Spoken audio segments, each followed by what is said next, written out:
कुछ केसेस के हवाले से बात कर लेते हैं। सानिया 9 मई के 14 मुकदमात की तफ्तीश मुकम्मल हो चुकी है जी। इमरान खान 10 केसेस में कसूरवार करार पाए। सानिया 9 मई में मुश्तरका तहकीकाती टीम जो है उसने 14 मुकदमात की तफ्तीश मुकम्मल कर ली है।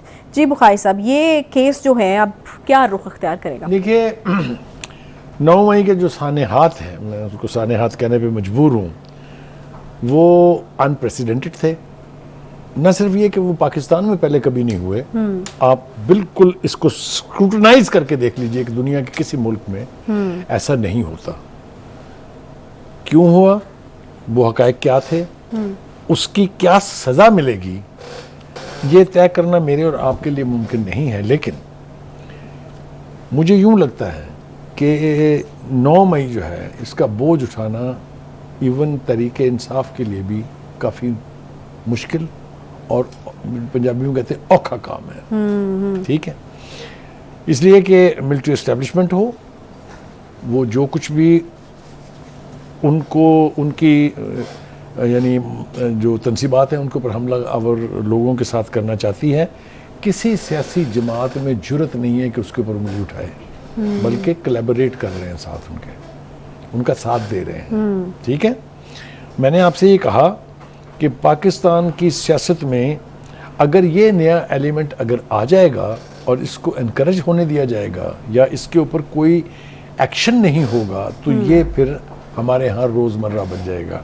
हमारी सियासत जिस बर्क रफ्तारी के साथ शिद्दत पसंदी की तरफ जा रही है, फिर कोई भी इस मुल्क में महफूज नहीं होगा। इस हवाले से तो आप इसके ऊपर इससे ज़्यादा कुछ नहीं, यानी आप इससे ज़्यादा डिफेंड नहीं कर सकते। सही है।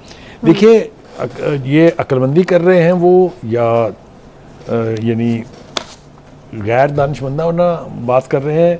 खान साहब ने ओपनली 2-3 दफ़ा इसके ऊपर जो स्टेटमेंट दिए हैं वो बहुत खौफनाक हैं। पहले उन्होंने कहा कि ये हमारे लोग नहीं थे, डिसोन किया अपने उन वर्कर को जिनको उसकी नाक के नीचे लीडरशिप ने प्रवोक करके इन जगहों पर भेजा। ये मुसलमा बात है, इसके बारे में कोई दो राय नहीं है। दूसरी हरकत या यानी जो काम उन्होंने किया वो ये कि दूसरी स्टेज पर उन्होंने कहा कि ये तो एजेंसियों के आदमी थे। अब आप ज़रा गौर कीजिए कि वो माएँ बहनें बेटियां जो सुबह से शाम तक प्रिजन वैन में अपने अजीज़ों को जाते हुए देख रही हैं, जिनकी ज़मानतें तक अब तक नहीं हुई हैं। आप देखिए 9 मई का वाक़या है, हम सितंबर के एंड पे बैठे हुए हैं। ठीक है, 3 महीने हो गए हैं जिनके बच्चे भाई बहनें जो सौबतें बर्दाश्त कर रहे हैं, उनके दिलों पर क्या गुजरती होगी, जरा सोच के तो देखिए। ये एक बात हो गई। दूसरी बात ये कि खान साहब के खिलाफ सिर्फ 9 मई ही नहीं बल्कि और भी 3-4 बहुत संगीन नौयत के केसेस हैं जिसका हमने पहले भी जिक्र किया था। अब क्या खान साहब को इन सारे मुकदमात में अगर सजा होने जा रही है तो उनका पॉलिटिकल कैरियर कहाँ जाएगा?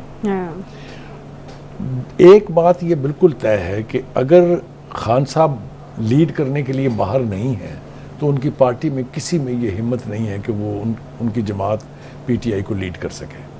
या यूं कह लीजिए कि उनके जो वर्कर्स हैं वो किसी और को लीडर मानने के लिए तैयार ही नहीं है। बहुत सारी कोशिशें हुई, शाह महमूद कुरैशी ने कोशिश की, ये जहांगीर तरीन साहब ने कोशिश की, परवेज खटक साहब ने कोशिश की, आपने देख लिया उनका क्या अंजाम हुआ। एक बाहर के बंदे ने भी कोशिश की जिसका नाम परवेज लाई है, आपने देख लिया कि उनको भी पार्टी के अंदरूनी कार्डर में वज़ीराई नहीं मिली। लिहाजा PTI is a party which only Imran Khan can lead. ठीक है, जब आप ये कहते हैं तो फिर ये उस वक्त तक मुमकिन नहीं है जब तक उनकी इन मुकदमात से जान नहीं छुटेगी। या कम से कम आप ये तो वसूख से कह सकते हैं कि ऐसा दिखाई नहीं देता कि ये जो इलेक्शन होने जा रहे हैं अब फरवरी में, जो कहते हैं कि हो जाएंगे, उसमें पीटीआई को एज ए जमात और खान साहब को एज ए पार्टी लीडर क्या उसमें हिस्सा लेने की इजाज़त होगी या नहीं होगी, दैट विल डिटरमिन। दूसरी तरफ हम देख रहे हैं कि प्रेशर जो है वो सिर्फ खान साहब पर ही नहीं है बल्कि उनकी बेगम साहबा के ऊपर भी है। आप देख लीजिए जो प्रोसीडिंग्स हुई हैं तोशा खाना केस के हवाले से तो उनके ऊपर काफ़ी मलबा है। आज अदालत ने ये कहा कि अगर आपको उनकी आवाज़ बैच करवानी थी तो अब तक आपको करवा लेनी चाहिए थी, और आज आपके लिए आखिरी मौका है। देखिए जो उनकी ऑडियो आई थी उसके बारे में मेरा नहीं ख्याल कि किसी को इबहाम है क्योंकि वो जिस कॉन्टेक्स्ट में वो गुफ्तगू की गई थी वो भी समझ में आता है कि घर में आने वाली चीज़ों की वीडियो नहीं बनाई जाती, घर से जो चीज़ें जाती हैं उसकी वीडियो बनाई जाती है।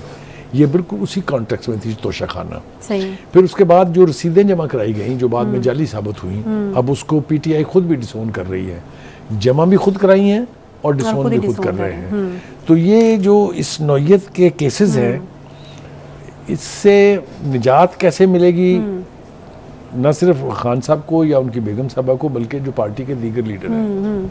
देखिए ना, असद उमर पर मुकदमात हैं, शाह महमूद कुरैशी पर मुकदमात हैं, फवाद चौधरी साहब पर मुकदमात हैं। वो अभी तो शुतुरमुर्ग की तरह छुपे हुए हैं, लेकिन केसेस तो उन सबके ऊपर हैं। शेख रशीद साहब जो है उनके ऊपर भी केसेस हैं।